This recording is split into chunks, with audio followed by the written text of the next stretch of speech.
Soccer Matters, ESPN 97.5, brought to you by John Daspit and the Daspit Law Firm, daspitlaw.com, 713, call now. John Daspit and the Daspit Law Firm, we thank them for getting soccer on the airwaves. All right, Victor, let's get into some Houston Dynamo talk. 2-0 loss to LAFC. Obviously, there's two red cards that are a piece of this game. I just had somebody on Twitter mention to me that he said the Dynamo are going to regret selling Griffin Dorsey to Orlando City. Your thoughts? Yeah, well, we talked about this when the move happened, right? I mean, you're kind of sacrificing the start of the season a little bit. They got the result against the Chicago Fire, so maybe they got away with it there. But against a team like LAFC, certainly I don't think they found a replacement for Dorsey. And we saw what he could do against Inter Miami, the other night. I know we're not going to play the what if Griffin Dorsey had played, could they have won this game? That's already over and done with, right? But certainly, I think this is where you start to question, was it worth it taking whatever it was in general allocation money, $1 million or whatever they got, to maybe sacrifice 3 points early in the season? And again, I mean, it's not just one game. It's having him for an entire season. It's one of your biggest attacking so weapons. Far it's been one game. That's what right. But I mean, it's you didn't have to sell him. I mean, everybody thinks he has to be sold. He doesn't have to be sold. You can retain players. You didn't have to sell all three of them the prior season. I think you had to with Coco because you probably promised them, but you don't have to sell players. I mean, I think people jump to this, well, it's just great business. Well, we haven't won an MLS Cup in 18 years. What are we in the business of? I would like to have seen this team with Griffin Dorsey in it instead of two trialists in the outside back position. That's not their normal places that they play in, Dwayne Holmes and Lawrence Anali. Right. And, I mean, I'd like to see him even shoot farther for why not a supporter shield? And certainly to do that, I think you got to get a couple of good results early in the season, which, again, maybe seems like things might have gotten a little more complicated than they needed to be. Because, again, it was a self-inflicted choice to sell Griffin Dorsey. It wasn't like they were meeting some deadline or anything like that. Yeah. Look, it's all what you want to do, and I just think he didn't have to be sold. But you know what? You can sell him if you want. I don't know what that says to your fan base. A lot of fans, it's great business, wonderful. And then there's other people very, very disappointed because he was an impactful guy on and off the field. He already had an amazing assist against Inter Miami after driving the ball up the field and driving in diagonally. We didn't see Holmes or Anali really do what Griffin Dorsey can do. Lawrence Anali, I saw somebody put something out about data and all the running he did and all that. Just a reminder to people, just because you run a lot doesn't mean you're running effectively. And Lawrence Anali is going to run a lot more because of the position he's in. So that's no surprise. And he's going to sprint a lot more than a lot of people in that position. And so is Dwayne Holmes, because that's the least desirable position in my mind on the field athletically that there is. But this was a tough night for the Dynamo. The sending off was controversial. I don't think there's any question. But you know what? You can still do it with 10 men. But it's not just even that. I think even before the final whistle started or blew, I mean, you're at a disadvantage, right? Because even if you just look at the benches, I think, and LAFC had some injuries. It's not like they were, full strength. But, the Dynamo, I believe, have a few less players in their bench. Two of the players on the bench are goalies. So that kind of tells you where the depth of the team is.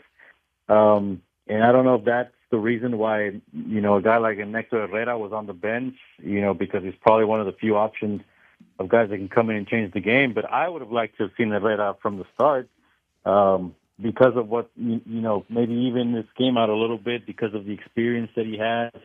Maybe throw McGlynn out wide. Or, you can always change the formation. You don't have to be married to this, five at the back or just, So I think I would have liked to have seen him because it's LAFC, because you're at home, because you have to switch things up a little bit, I think, to try and go and get the 3 points.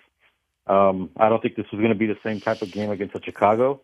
And that's before we even get to the red cards in the second half. Victor Araiza writes for CONCACAF also.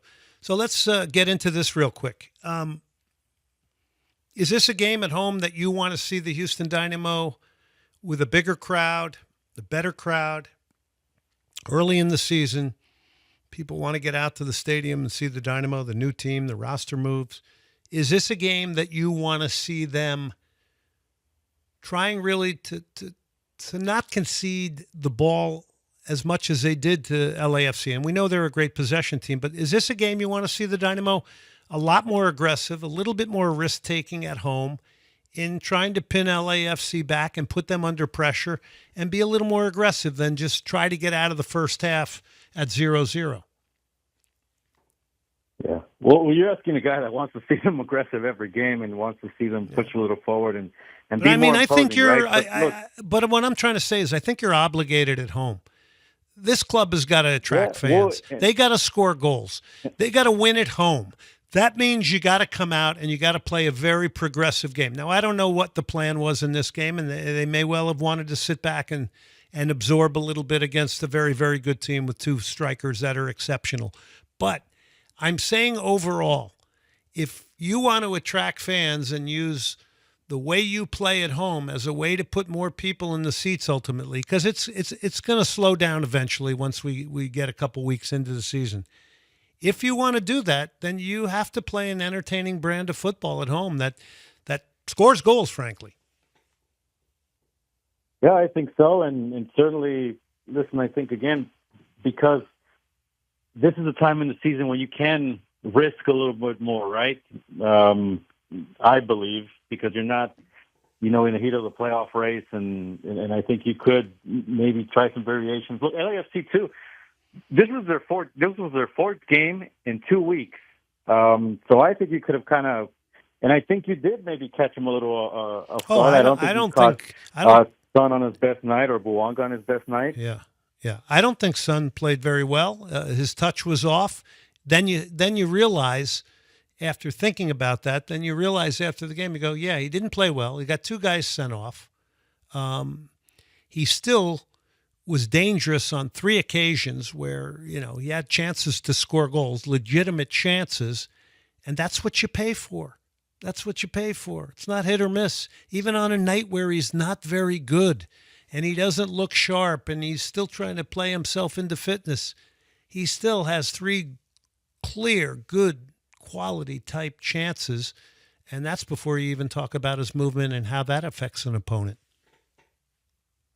Yeah, and the people he brought to the stadium too.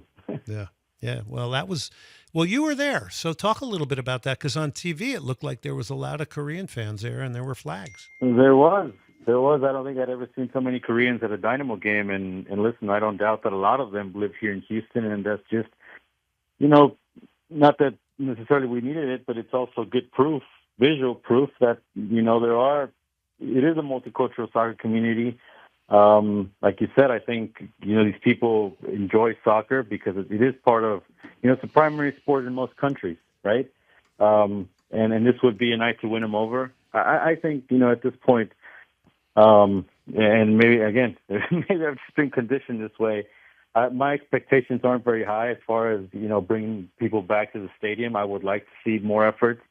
Again, started with the product on the field and then obviously, marketing. But I think, again, it's just another game where there's the proof in the pudding there that this is a soccer market and you got plenty of people to pick from. You just got to go out there and find 20,000 of them every game, pretty much. Yeah, it's a very, very good point. You got a Gabon International in Bouanga. Son is going to the World Cup with South Korea. I didn't hear enough connection to the World Cup with him. I didn't hear anything for a guy who has more Instagram followers than basically all the major it's unbelievable. In town. It's unbelievable the amount of followers he has. We haven't heard enough about Mateusz Bogusz, who could potentially go with Poland if they qualify, and that may be the reason why, because They haven't qualified just yet, but that's a big, big possibility, and that could be a huge deal if he ends up playing at Energy Stadium.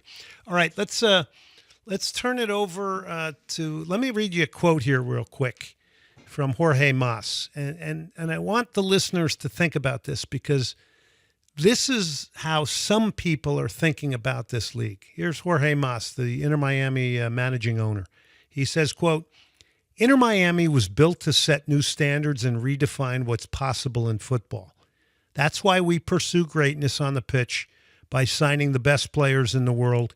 And just as importantly, we hold ourselves to that same standard when choosing the partners who help bring our vision to life.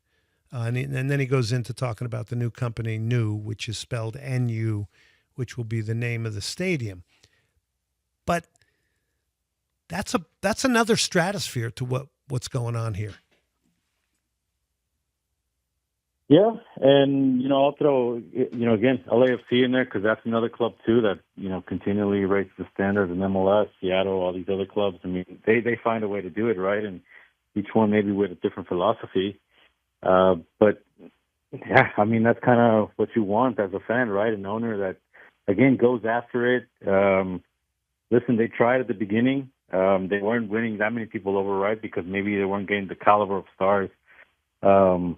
Like an Higuain, right, at first, but they were trying it at least, and you kind of saw what they were trying to build, and now it's a reality here with their new stadium, obviously with Messi as part of the team. But again, look, you see Minnesota again now with James, Muller, and Vancouver. I think across the league, you're starting to see a few more teams try to sprinkle in some stars, which, it's welcome considering, for a little while there, if we didn't have Messi in MLS, I mean, this league, they might have been in some trouble, right? And by the way, I want to throw, right back to the Dynamo game real quick. I don't ever want to hear any excuses about, there's other things happening in town, because they supposedly sold out that stadium. There was college baseball right across the street. There was some conventions, I think some cheerleading competition, the rodeo with the cook-off. Yeah, I don't ever want to hear, listen, it's too busy at night in Houston, Texas. That's why people aren't coming to Dynamo games. You're 100% correct. It's always been an excuse, and I don't think it is anymore. You can't be. There's competition always in America. There's 3 other traditional sports. You mentioned it. By the way, that stratosphere that Inter Miami lives in, there's a lot of teams that aren't in that stratosphere. Austin FC got a win. I think FC Dallas got a win. San Diego and Kieran Sargent get a win. Former Dynamo player, never played a minute here. Got a lot of press on him. Goes to San Diego. He's a starter. Real quick here before we hit the break. Aston Villa 1, Chelsea 4. Arsenal 1-0 over Brighton. Saka the goal. West Ham United 1-0 over Fulham. City and Forest 2-2. Newcastle 2-1 over Manchester United. They played with half a game, a man down, William Osula. If you hadn't gotten a look at that, the game winner at the end of the game was incredible. Arsenal on 67 points, City on 60 with a game in hand.